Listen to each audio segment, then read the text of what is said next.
Yemen के हौसियों के सरबराह अब्दुल मालिक हौसी ने सवाल उठा दिया कि जौहरी हथियार रखने वाला इजराइल आजाद क्यों है। कहा कि ईरान अपने नजरिए के मुताबिक जौहरी हथियार नहीं बना रहा। जौहरी हथियार न बनाने के बावजूद ईरान पर हमला दोहरा मयार है। टीवी पर खिताब करते हुए हौसी रहनुमा का कहना था कि ईरान को इस्लामी मुल्क होने की सजा दी जा रही है। अमरीका इंसाफ के बजाय ईरान के साथ धोखाधड़ी कर रहा है। ईरान पर इजरायली जहरियत इलाकाई सतह पर खतरनाक पेशरफ्त है। ईरान को फलस्तीन की हिमायत की वजह से जहरियत का निशाना बनाया गया। ईरान एक आजाद मुल्क है, मगरिब के सामने हथियार नहीं डालेगा। अब्दुल मालिक हौसी ने कहा कि अमरीका समेत मुतादिद ममालिक के पास जौहरी हथियार हैं, अमरीका इस्तेमाल भी कर चुका है।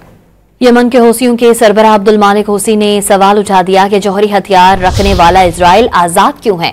कहा कि ईरान अपने नजरिए के मुताबिक जौहरी हथियार नहीं बना रहा। जौहरी हथियार न बनाने के बावजूद ईरान पर हमला दोहरा मयार है।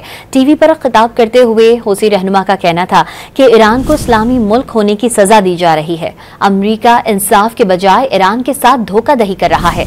ईरान पर इजरायली जहरियत इलाकाई सतह पर खतरनाक पेशरफ्त है।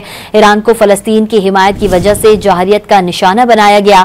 ईरान एक आजाद मुल्क है, मगरिब के सामने हथियार नहीं डालेगा। अब्दुल मालिक हौसी ने कहा कि अमरीका समेत मुतादिद ममालिक के पास जौहरी हथियार हैं, अमरीका इस्तेमाल भी कर चुका है।